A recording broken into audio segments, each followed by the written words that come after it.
The following show contains adult content. It's not our intent to offend anyone, but we want to inform you that if you are a child under the age of 18 or get offended easily, this next show may not be for you. The content, opinions, and subject matter of these shows are solely the choice of your show hosts and their guests, and not those of the Entertainment Network or any affiliated stations. Any comments or inquiries should be directed to those show hosts. Thank you for listening.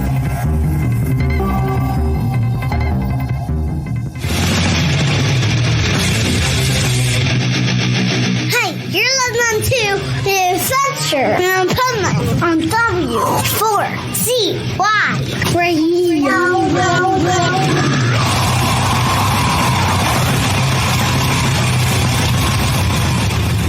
Wake up, America!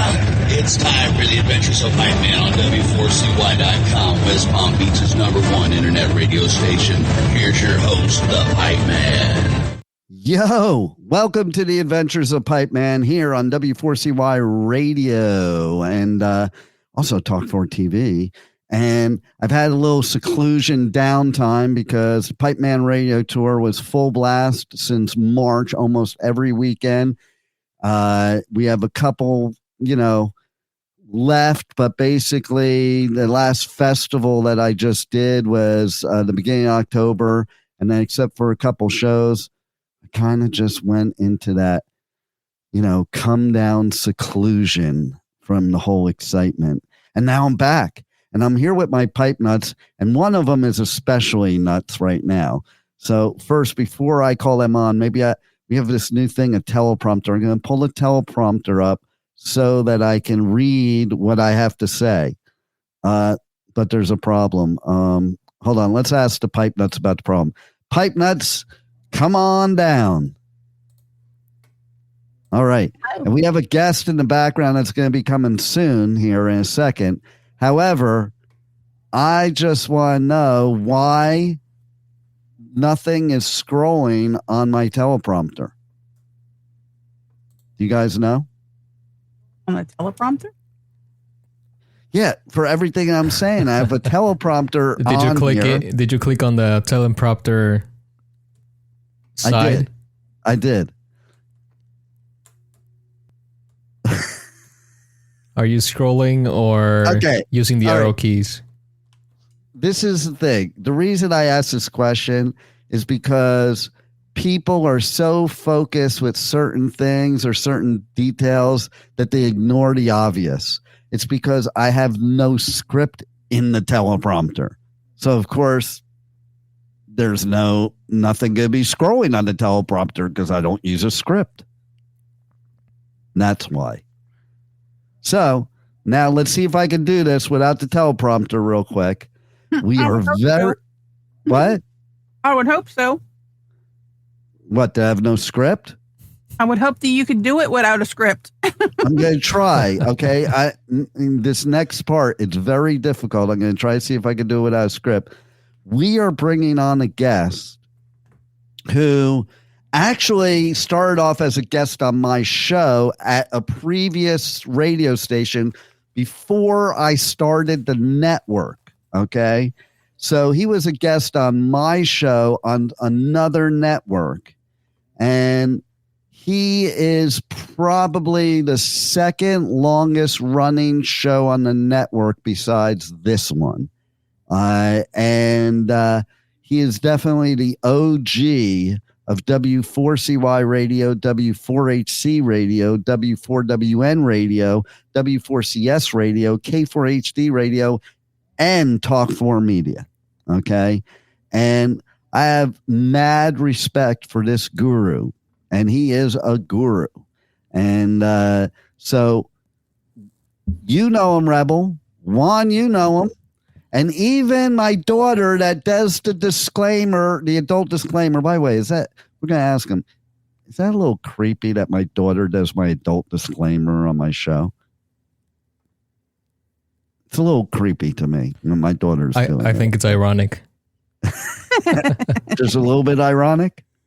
Just a little bit, yeah. Won't you say? That's a song, by the way. He didn't get the song reference because he's too young to get the song reference. Let's see if our guest knows the song reference. So let's welcome to the show the pet health guru, Bill. How are you? I am fantastic. How are you doing? I'm doing great. And so the pet health guru is also the chief person in charge of My Paleo Pet and is the chief person in charge of Pet Health Cafe. I did that all without a teleprompter, Bill. Can you believe it? There you go. Could you hear me when you were backstage? Yes. Were you paying attention? No. That's what I thought. That's exactly what I thought. Okay. So you've known Rebel a long time. Based on being on the show now, compared to previous episodes, how would you say she's aged? Quite well, actually. She's looks better, right? I don't know that I go quite that far, but she looks like she finally got some sleep. That's different. Uniqueness. She's a trans Halloweenie. There you go. Okay, so Pet Health Guru. Yes. It was just Halloween. What happened? Let's start here. What happens when our pets get into our pillowcases and start eating our candy? Gee, I just did a couple shows on this, actually. All that stuff that they list on the poisons for your dog are pretty much, if it's real food, it's no problem. It's all a myth. It's a way of selling you a product. And that hotline is actually run by a nonprofit organization that charges a fortune because your veterinarian can't tell you the truth. Right. It's the grapes, the chocolate, that sort of thing. However, we have to, with those candies, one thing we have to realize that most of the chocolate on the market today isn't really chocolate. It's not cacao. It's not the natural stuff. It's loaded with waxes and all kinds of preservatives, things that will not allow it to melt. So you're not putting a food product into your body when you eat that yourself. And of course, the dogs and cats are going to have the same issue with it. I like when they do that because then when I leave my chocolate out in my vehicle in South Florida, it doesn't make a mess of my vehicle. That's right. But when the dog eats it, then you've got a mess. Oh, yeah, that's for sure. I've seen that too. Yes. By the way, I was at the Green Market in West Palm Beach this weekend. Okay. And they had this booth where they were selling something for pets that was, their booth touted THC and CBD. So I, of course, went up to the booth and I'm like, you can't really give THC to an animal, especially a dog or a cat. And they said it was just a CBD because that's true, And I want to hear your viewpoint on what happened, especially like stoners. They love to get their dog high. Okay. Who's that? Is that your store? Yeah, it's at the store. They're running through carts. Where is your store? Tell everybody where your store is and what they could get at your store and how they could also, check out your online store. Right. Well, the online is at mypaleopet.com, where we list most of our products on there. And we're located in Pompano Beach, Florida, 2201 West Sample Road. We're right there at Sample and Power Line, right next to one of the best coffee people in the world, Wawa. And we're, our hours are posted online. We're not open every day, but we're open when it's very, very convenient. And we've got literally 1,000+ products in here that are geared around both pets and people. Actually, in the evolution of this company over the last 20 years, it doesn't look anything like a pet shop or a pet supply store anymore. It's actually 100% of my products in here are both for people and pets. And, we do raw diets. So for people dogs. like Rebel. So people like Rebel. Yeah, absolutely. But we do all kinds of herbals. We do, since we talked last time, we're pretty much a farm-to-table store now. So your grass-finished beef and your poultry with no grains and, good proteins for both people and pets. Pasture-raised eggs. All the raw dairy products, which, of course, are in the news all over the place today. They're trying to, they don't want us to be healthy. That's what they said. Why should we be healthy? Why should we be healthy? It makes people too much money for you to be unhealthy. Oh, I know. Especially your pets. Oh my God, what they charge? It's ridiculous. It's gone through the ceiling, and a big part of that problem is corporate medicine, just like we have on the human side. We've got one major company that's in the candy business that makes foods and is now the world's #1 employer of veterinarians. They bought off all the small hospitals. They then forced those veterinarians that were independently minded to now follow a corporate structure. They can't make decisions on their own. And it's created this monster, if you will. A lot of the equipment that they use, they're all doing now different scans, CT scans, MRIs, and all of that sort of thing. That equipment is actually the outdated equipment from the human hospitals. So the quality is not there. Wow. So it's a mess. And I mean, they're looking at, 200%, 300%, 400% increases in veterinary fees. And the other thing is, of course, the big controversy on, the V's, the injectables, preventions, is they won't even allow you in the office if you're not up to date and compliant. Huh. Even on an emergency basis. Wow. It's crazy. And if you've got I'm in the wrong business, I gotta tell you. Well, it depends on if you have any kind of morals, I guess. But the thing is if you're going into an emergency hospital, whether it's on the human side or the animal side, my understanding 20 years ago, 30 years ago, 50 years ago, that you had to be seen. Now they can turn you away at the door if you don't have certain procedures that have been done to your body. And it's just getting worse and worse and worse. Just a typical office visit now is anywhere between $500 and $1,000.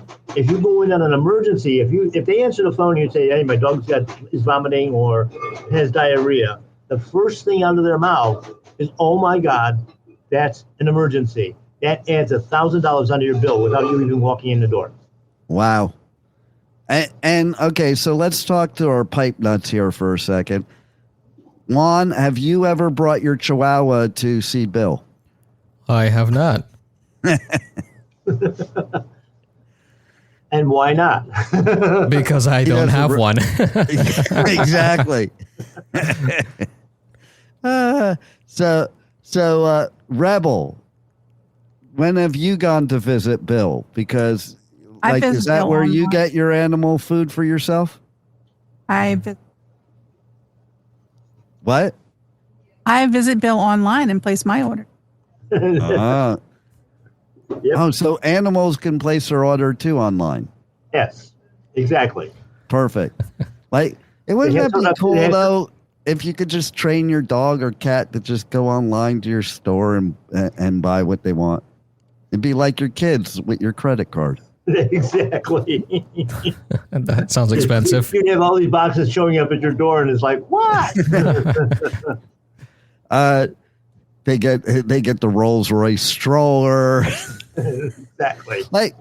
Think about that. Has anybody ever thought about that? Of if you were a dog or a cat, what would you do?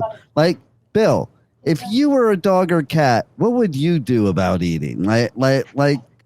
If you're humans are feeding you kibble, what would you think if you were the dog or the cat?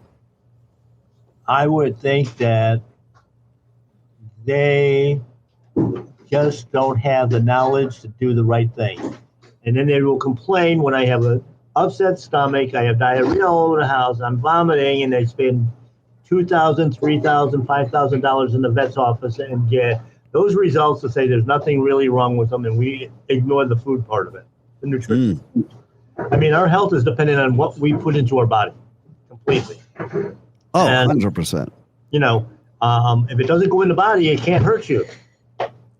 So, like when the animals are out in the wild, okay, are they eating kibble?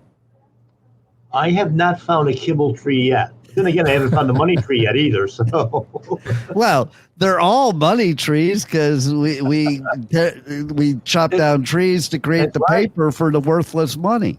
That's right. And then we have to use it for firewood so that we can stay warm because we can't afford the electric bill. Exactly. So, but we are saving a lot of money now because with the end of SNAP, we don't have to kill any trees to make the food stamps. Exactly. Well, they're using the plastic now. So, you know, we have to drill to make the plastic. Oh, there you go. So, back to the CBD THC thing. Right. So, like, from what I know, and correct me if I'm wrong, THC is definitely extremely toxic and can kill your dog and or cat. And I really do hate, I always have, when you got these stoners that think it's funny to get their pet high. Okay, like, you chose to get high. That's like taking a kid and forcing them to get high, too. Like, the animal can't say no. And how do you know it's going to affect it? Now, the two-part question, what is your viewpoint of what THC can do to your pet? But now you got these places because CBD's the popular thing now. Should pets even have CBD? I don't know. Well, the truth of the matter is all mammals and all warm-blooded animals literally make their own CBD. And because we have that endocannabinoid system. And basically it works in conjunction with our adrenal system. But instead of working on a trauma like, the adrenals, it's working on inflammation. So your body's trying to fight that inflammation. And when you take it, give it to your dog, give it to your cat, whatever animal you do, that basically is going to turn on the receptor sites where that inflammation is. And then it floods the area. The body does it itself, floods the area with hormones and enzymes, blood cells, platelets, and nutrition to start the healing process. And the body, as you know, actually works on a hierarchy where it's going to go to the worst one the first time you take it. The next time you take the dose, it's going to go to the next worst inflammation area. So it's continuously working. And it can be a game changer, but you have to, what we found over the last 20 years, and actually it's been almost 15 years working with CBD, is that if we combine that with different botanicals and herbal products, natural products, and even the right foods, when we take it after we ingest these foods, it will send the right nutrition to the right area. And that's an important part of the healing process. It's not just for fun and games or recreation. It's actually doing the function. And of course, with our polluted bodies, we can't make enough CBD. We can't make enough of most of the things that we need to detoxify. Yeah. Well, and it's true with, humans. Like if you take CBD for a specific thing like cancer, glaucoma, it doesn't get, or even THC, it doesn't get you high when it's used medically. That's why I have this thing. I don't think that, the THC or CBD is medicine for everybody. I think it has medicinal qualities. And if it gets you high, it's not a medicinal quality. No, and the problem with CBD too is the quality. I mean, so many, when we first started in the business, I partnered with one of the top research groups that were doing sustainable agriculture to raise it, USDA certified organics. We control the whole process all the way through. And so it's pure. I remember in the early days, somebody tried to sell me bulk CBD, And when it came in, it was a different color, a different smell, and a different taste to it. We actually sent it out to our lab because, we do some laboratory work as well. And I found out that it was 100% vegetable oil with no medicinal qualities at all. And Wow. It turned into there's a lot of that even with street drugs, and actually a lot of that. It reminded me of being when I was a teenager, and this friend of mine went, and got some pot from somebody, and all it was parsley. Yeah. I saw something this morning that they recalled something like 100,000 doses of a cholesterol medicine. Oh, yeah. That was fake. Yeah. Wow. And when you start taking this stuff, you have no idea what's going on unless you know your sources. And people just blindly listen to their vets and their doctors. It's like, no. I remember when I had the first heart attack, okay, which we're coming on like 8 years now in December, okay? My son was there, and he's in the military, so of course he has to be pro-Western medicine, that's the choice. And,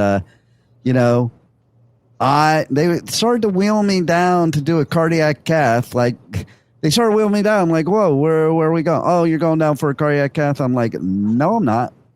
I haven't even talked to a doctor yet.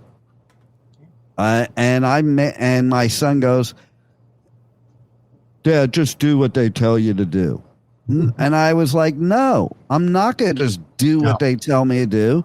I want the doctor to come here, the one that's going to be going inside my body, okay?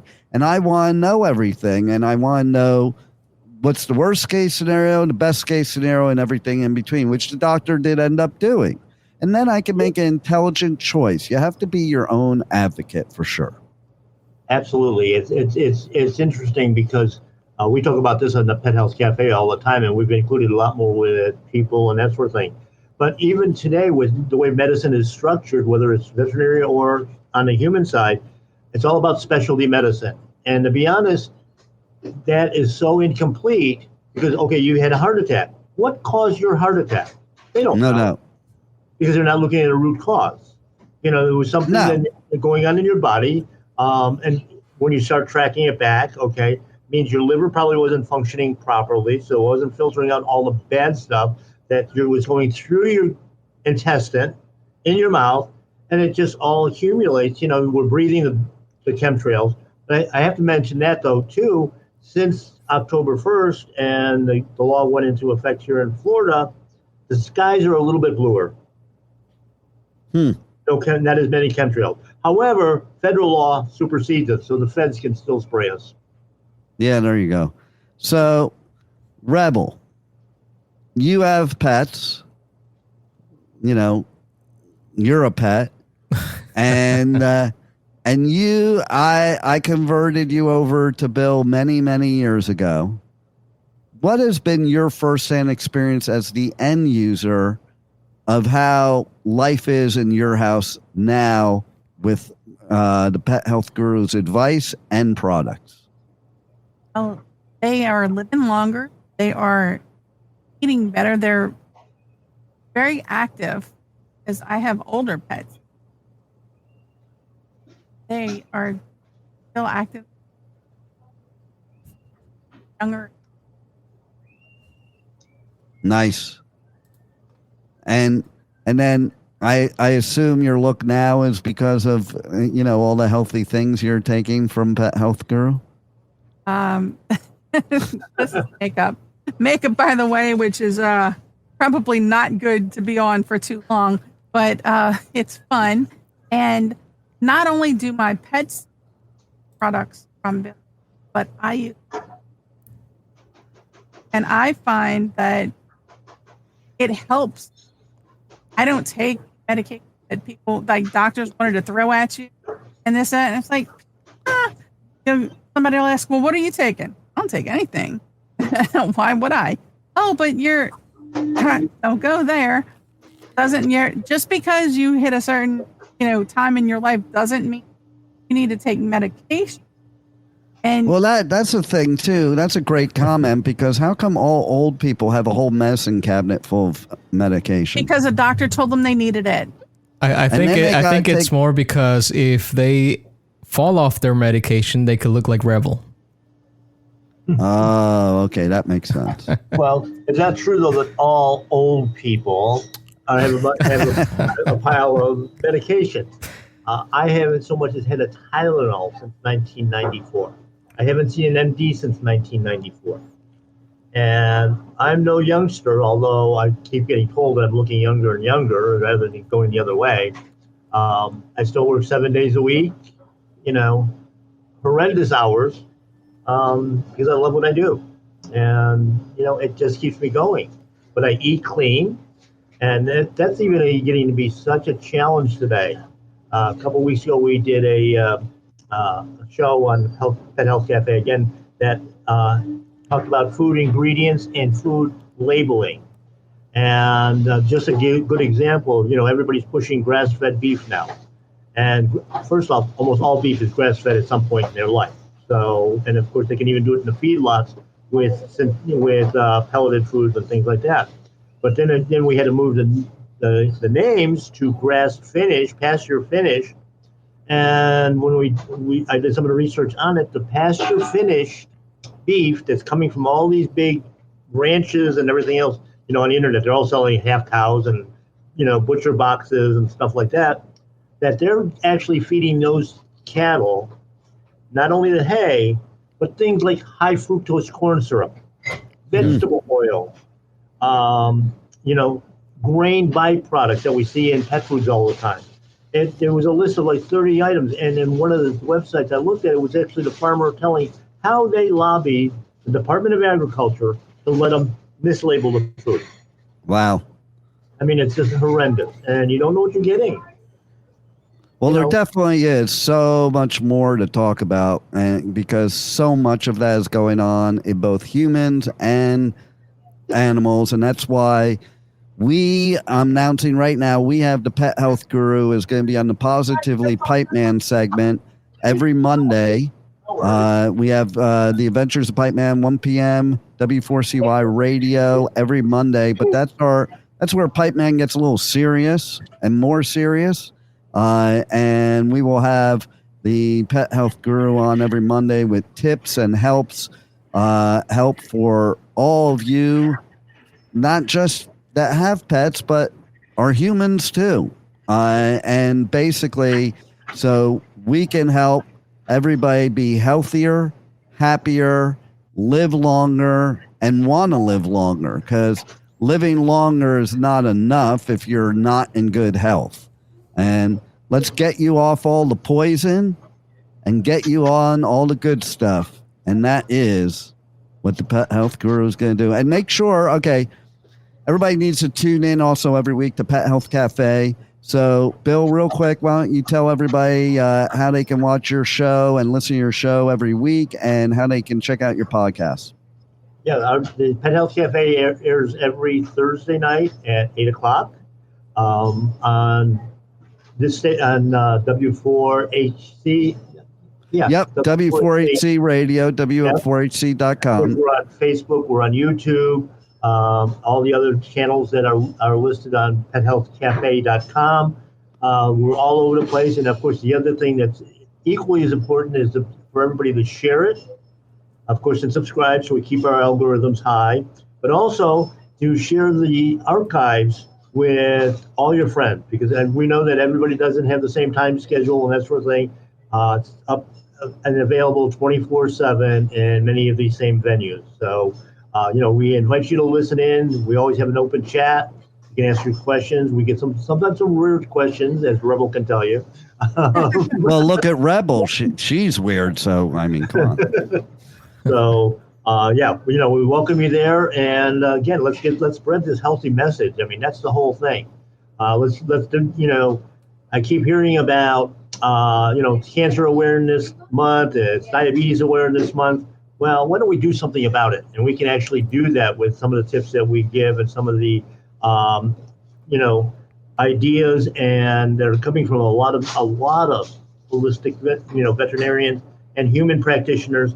I just want to say one little last thing here is that if you're looking at, on the internet a lot today, we're finding a lot of doctors, a lot of veterinarians that are actually giving up their license and starting consulting businesses, because then they can at least tell you the truth. And that's an important part of the whole thing, is being able to get the truth, ask why all the time. So if you want to hear the truth, tune in to Pet Health Cafe every week. Tune in to Positively Pipeman every week for this truth, business truth, motivational truth, all kinds of stuff like that. And in the meantime, Pet Health Guru, you can hang out with us. We're going to switch gears a little bit for the rest of the show. Okay. And so basically, I want to go over real quick. Like I said, the Pipeman Radio Tour is dribbling down to an end. I've been since March, one weekend after another. I have a couple more gigs coming up for the rest of the year, but not the extensive traveling that I've been doing. So I have a little time to spend here in South Florida. And I did get to catch a couple gigs in South Florida, which was amazing because not many times I get to do that anymore. So I covered a show at the Culture Room, one of my favorite venues in Fort Lauderdale. It was the Fear Factory tour, but it was Byzantine was playing with them, and so was MRSA. Funny, we should say that. And Byzantine, I sat down with OJ, and we had a great talk that in about 2 minutes, you're going to get to see the whole interview live on site at the Culture Room. And then for Halloween, okay, I thought a rebel on Halloween because I was at the place where she first was able to see a mosh pit. And it isn't they made that whole back area bigger, and it's not like the brick stuff. You would have been a lot safer. Okay. Oh, that's good. There wasn't even a stage there this time, but another band that I interviewed at Louder Than Life, The Haunt, played the Moonfest block party on Halloween. They played at Respectable Street, one of my favorite West Palm Beach venues. Check out on my podcast the interview with The Haunt. They are big up and comer. They had one song that had like 25 million streams recently. They were so good, and it was a great show at Respectables. Love that venue. Always recommend it, and make sure to keep tuning into the Pipeman at 1 p.m. Eastern Time. The Adventures of Pipeman, Monday, Tuesday, and Wednesday. Sometimes, because I'm traveling, we may have a pre-recorded show, but it's still just as good, or interviews.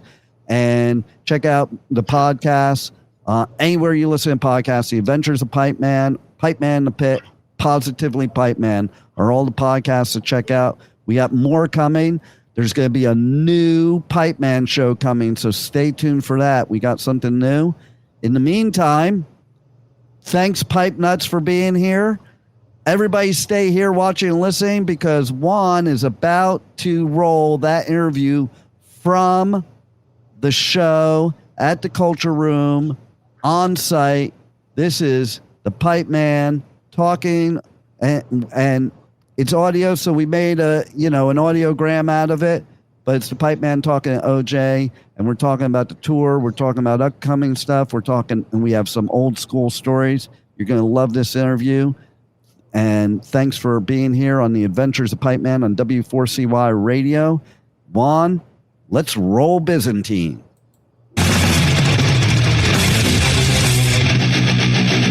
you're listening to the Adventure of Pipeman on W4CY Radio.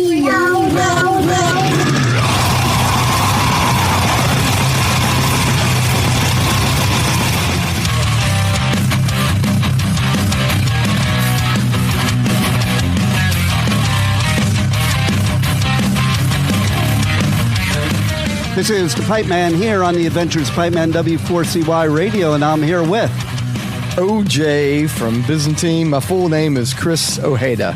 Nice. Yeah. And, it's funny because I had to tell somebody outside how your band name's pronounced. Okay.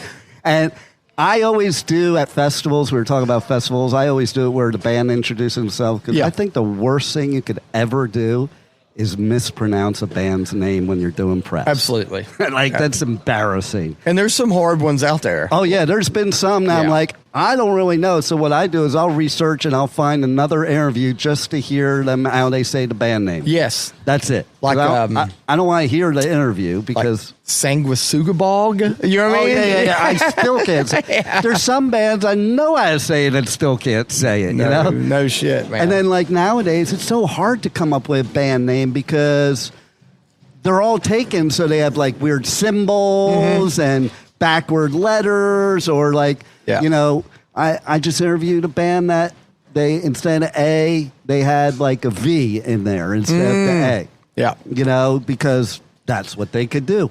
I feel fortunate to have started the band long ago enough that we were able to get a one-word cool band name that actually was a word and didn't have to come up with a fake word. Right. So, and it actually means something. It does. You know, yeah. opposed to just throwing something out there. Like, I don't know. I think it's cool too when bands like they throw something out there. Yeah. And it's like nobody has a clue or whatever. Like, even I remember back when nobody knew what NIB meant from Sabbath.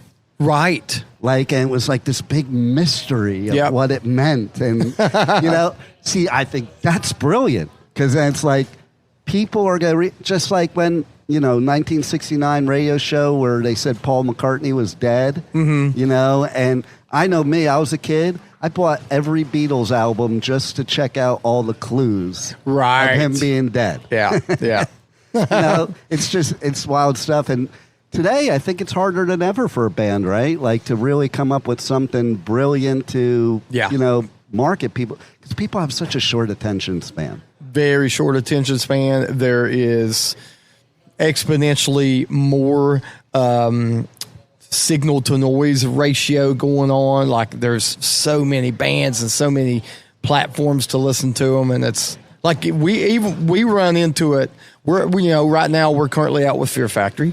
That's why we're here. Right. But at the Culture Room. Right. In at the Fort Culture Lauderdale. Room. I think I forgot to say that. But it is one of my favorite venues in South Florida.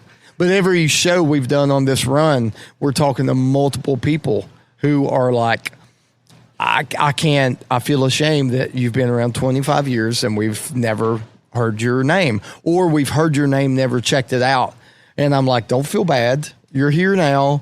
I get it. There is a ton of bands that I've slept on too because there's too much content out there. You know, it's funny too. Like I said this to you last time we talked that I found out about your music from Jose. Yeah. Listening on Sirius XM. And I was like, man, they're pretty good. Yeah. I was like, reached out to Liz. I'm like, I want to interview this band.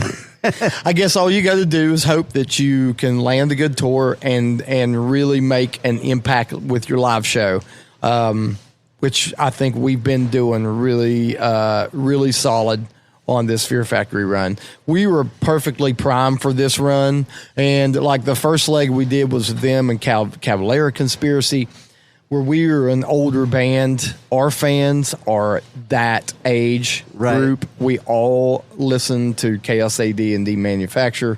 So putting us on this tour actually makes pretty sense from a age perspective. I think it makes sense from a music perspective because it's, to me, in the same area. You know, the same type of vibe type of thing.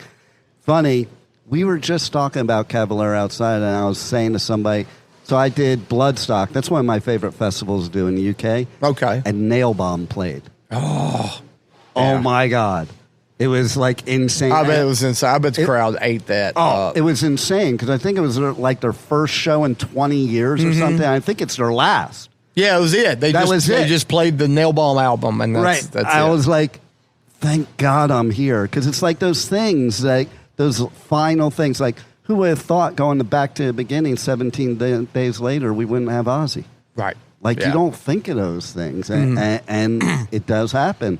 You know, so I think people need to go check out more bands all the time because you never know when there might not be the next time. Right. Yeah. Not to get morbid on everyone. No. It's but like, it's the reality of it. Or if you retire, like Megadeth they're putting out their final album. Yep. And I'm kind of laughing, too, because I went to the first Metallica show ever. Really? And Mustaine came out after the show and handed me his business cards and Metallica, power metal. There was no thrash yet. Right. Dave Mustaine. And then I'm looking at the song list on that final album, and the last song on the song list is Ride the Lightning. Really? Yeah. I'm thinking to myself, just knowing Mustaine, I'm like, because it's the last song, that is a big hello. That's my song. That's crazy. Right? Yeah. But cool. what's been the most fun or exciting or crazy thing that's happened so far playing that recently? I can tell you for myself what's been the most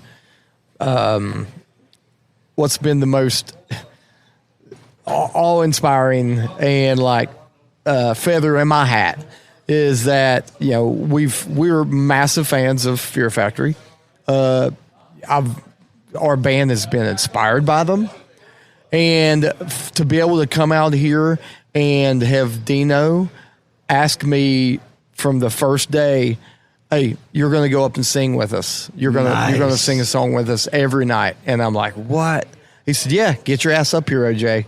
I love it. So he didn't have to do that. No, he didn't. Not at all. And for him to be so welcoming, and Milo, their singer, such a great kid, for him to be like, "All right, come up, let's work out our harmonies." Because, you know, on our 2017 release, we released a European version that had 2 covers on it, and one was a Fear Factory song. So that is one of the reasons why we got the nod for this tour, is because Dino heard the Piss Christ cover we did, and he reached out to me on social media to let me know that we did. He gave us our stamp of approval. Nice. Yeah. That's always good, right? Because you never know what the original band's going to think when you they'd be like song. hating on it, but he loved it. And then when I get out here, he's like, "You're singing it every night with us." So, I mean, I could end it after this tour and be like, "Man, I got to sing with one of my favorite bands on earth 10 nights in a row," you know. So that's been amazing. So if somebody came up to you and told you like 20 years ago that was going to happen, what would you have said to them? No way. No, you're shitting me. No way. You know, I've been blessed. The last tour we did was 8 years ago, because we don't tour a lot. You know, Right. We're a domesticated, family-oriented band who just so happens to be on Metal Blade Records. But 8 years ago, when our last album came out, we did a month-long tour with Sacred Reich, and I'm a massive Sacred Reich fan as well. Grew up on Independent, you know, like it cut my teeth on it. And the last show, Sacred Reich allowed me to get up and play Independent on guitar with them. Nice. So I've been very fortunate to come away from these bigger tours. They always say never meet your heroes. I've been able to come away from the last 2 and be like, all my heroes are rad. I've picked the right heroes. See, I love rad. hearing that, and I did see Sacred Reich at Hellfest this year, so I was excited about that. But it's cool to hear because, like, people like to talk a lot of shit, and I found that myself as a press person. I don't listen to the other press people because maybe you were the asshole is what I'm thinking. Right. And there have been a couple people artists that were talked about poorly upon by other press people, and then I shut that shit out, and then I would talk to them and be like, what were those people thinking? Yeah. Like, you know, I've heard that about a few people that were people that I was like, oh, and then they turn out to be the nicest people. Yeah. You know? I mean, to be honest, I was prepped by people, friends in the industry, like, Dino might not be the nicest guy. And I'm like, okay, well, that's fine. We will be respectful. We'll be good Boy Scouts. We'll play our stuff, get out of his way. From the get-go, he's been That's all why you welcoming. don't listen shit to anybody. I'm not listening to any of them. Yeah. And conversely, we've run into people on tour, in our tour parties, that are not nice guys, but I'm not going to, we don't We don't spread that word. We let people figure it out themselves because they might run into a different situation than we did. Exactly. So you never know. And I find I have this scale as a press person. The icons are cool as shit because they have no clue they're icons and they're just there for the music. Like that's why they're icons. If you go into this, especially this genre, this type of music, to become a rock star, you're not going to become an icon. Right. You know? Right. You become an icon because you just love playing music, period. Yeah. Then you have the lower bands, the new bands, and they need the promo, so they're cool as hell. Mm-hmm. It's usually the middle bands that maybe were famous with one song 20 years ago that nobody cares about anymore, and they still have that ego, like they think they're God's gift to music. Yeah. You know? And I think just everybody should be humble and be nice, and like if you have bad situations with people, that's one thing, but just, you know, just be cool, and everybody else will be cool, too. Oh, yeah. I mean, we're out here doing all of this for the love of. Nobody's making a ton of money. You know, I make way more money in my day job than I do this. So for me to come out here and give anyone attitudes would be, it would be very detrimental to the band and, you know what I mean, just me as a person. And then you hear fans saying that bands weren't nice to them. Sometimes you never know if it was your fault, right? Or you never know if that band woke up and if they've got COVID running through them and they all feel like shit. Yeah. Or one of them has a father at the house with Alzheimer's and they're thinking about them daily. So great point. Yeah, this is a tough job to come out and put the right face on every day. But if you have the right touring party, like we do right here with Fear Factory in Byzantine.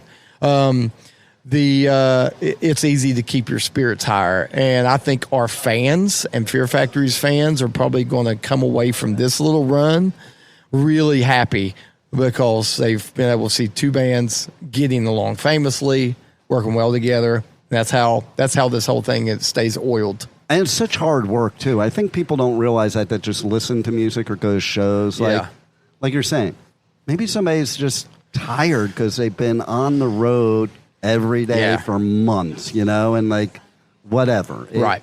You just don't know what somebody's going through. And to me, and as somebody that goes on tour doing festivals, I get it. It's like, it's grueling sometimes. Yes. You love it, but it's grueling sometimes. And sometimes you wake up in the morning and you're like, I don't want to do this today. Right. Until you do it. Yeah. You know? So if you're listening out there and, you've ever had a bad situation with a touring band just once or whatever, it might have just been a fluke. Exactly. Don't write us off. Sometimes we haven't had a good place to shit in a week. And yeah. You can imagine how that is as a grown man. Oh, you know what's funny about that is there's one question I usually ask in interviews, and that's like, one story, good or bad, that when you're like 80, you would tell people or tell your grandkids that sticks out in your mind. The number one answer in like over 3,000 interviews, the number one answer was shitting my pants on stage. Oh, I bet. I've heard that can happen. Thank God it hasn't to any of us, but we don't tour a lot. But there's some people out there that are always on the road, always eating restaurant food 3 o'clock in the night, and may or may not have to shit their pants. Yeah, and if you're doing a couple hours set, like, you can't just walk off stage and go take a shit. No, you know, no, you can't. That's crazy. What do you have you played Lauderdale before? Never. Really, it's first time in Lauderdale. First time being in this area. Yeah, we've only toured Florida once, I think, in our history, and that was back in 2004 or 5. Wow. I think we did Orlando, maybe somewhere up Tallahassee. Yeah, nobody wants to come down here because it's rough. You got to come all the way down here to go all the way back It's up. a longer drive. Yeah. We've done Tallahassee, Jacksonville, Orlando before, and on this run, we were fortunate enough to come from New Orleans, do Destin, and then St. Pete, Orlando, St. Pete, and down here, and we love it. Now, we have been the alternate band for the Headbangers Ball boat, which is leaving on November 1st. Yeah. So that's one of the reasons why we were like, let's end the tour in the Fort Lauderdale area. That way, if they call us for the boat, we're 30 minutes from the dock. There you go. The call hasn't came yet, but it will. I'm putting it out there. Yeah, if it doesn't this time, it will be next year. We're ready. There you go. Yeah, That's we went on that boat, Lamb of God. Yeah, that's one I haven't been at. I've done Shiprock. Yeah, but I would like to do that one. I just haven't lined up. Timing hasn't lined up. Well, maybe we can do it together next year. Yeah, there you go. Let's do that. Good. Let's do that. Third interview is somewhere in the Gulf of Mexico. Right. Yeah. So I have a trivia question for you about Fort Lauderdale. Oh, okay. What is our nickname? Our meaning South Floridians' nickname for Fort Lauderdale. Okay, this has to be something. You guys have named it. It's not like a statewide thing or a countrywide thing. We won't find it in the geography book, right? No. And I'll give you a hint. We were talking outside about spring break. Yeah. It has something to do with stuff that goes on at spring break or anywhere in South Florida all the time. I would say, does it have anything to do with wet T-shirt contests or Girls Gone Wild or what? It's not girls, but what goes along with that partying is alcohol. Oh. So think alcohol, how you could fit that into the name of Fort Lauderdale. Let's see. Fort Lauderdale. And I'll give you another hint. Give me a hint. I'll give you another hint. If it was referencing Girls Gone Wild, it would have to do with something you would do to that girl down below. Oh, God. My mind is racing. I don't know. You're going to have to just tell me. So Fort Lickerdale. Fort Lickerdale. Gotcha. Let me tell you, this is one place, I don't know about anywhere else, but this is one place that every morning you will see people going into the convenience store and buying one single beer and one single cigarette. So the party doesn't stop. No. Yeah. Listen, they have the 2 o'clock bars.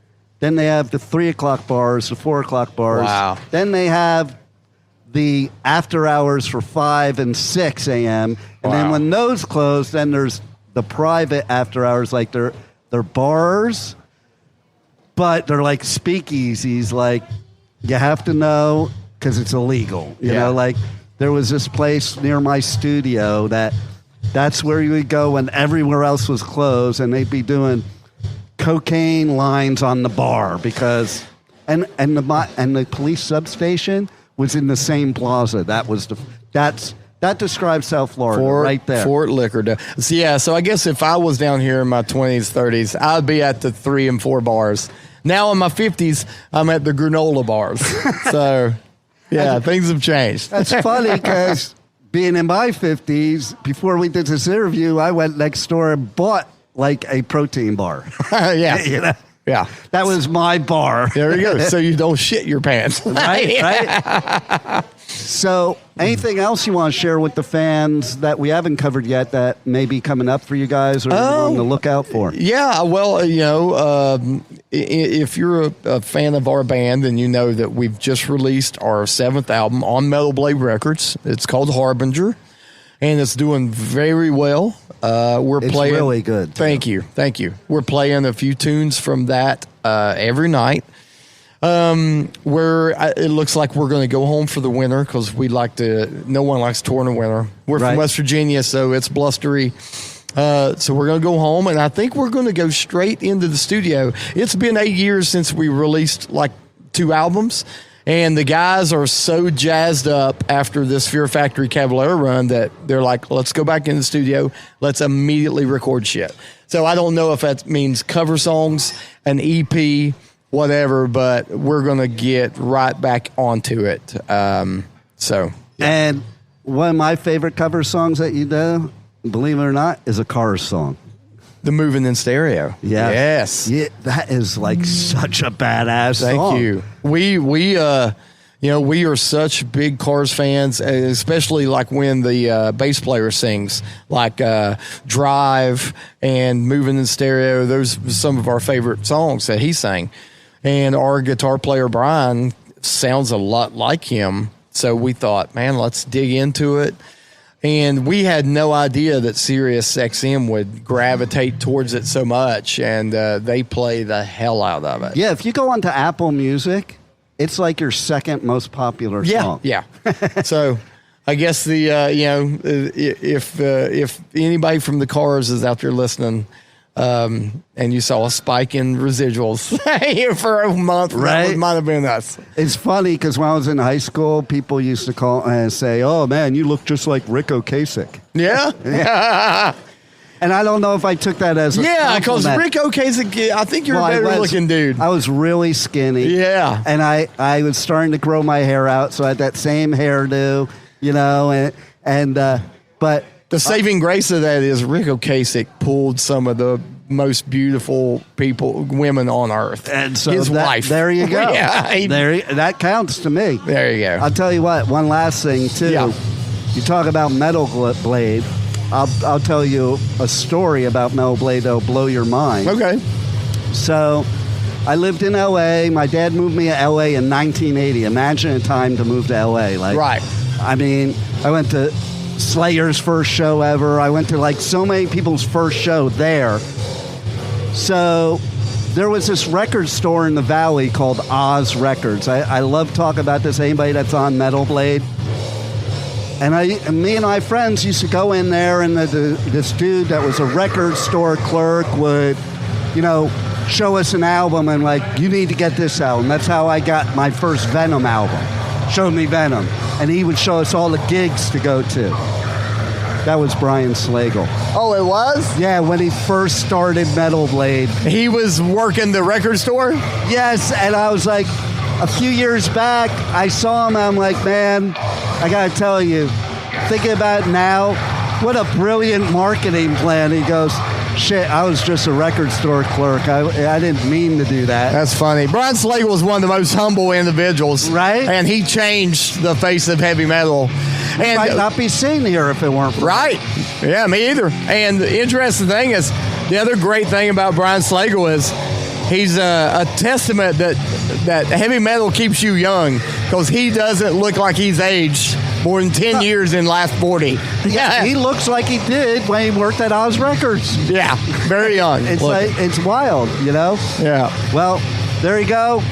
You're going to be playing a killer set here at Culture Room. Yeah. I'm super excited, and thanks for being on the Adventures of Pipeman. Thanks, Dean. Good to talk to you again, my man. Thank you for listening to the Adventures of Pipeman on W4CY Radio.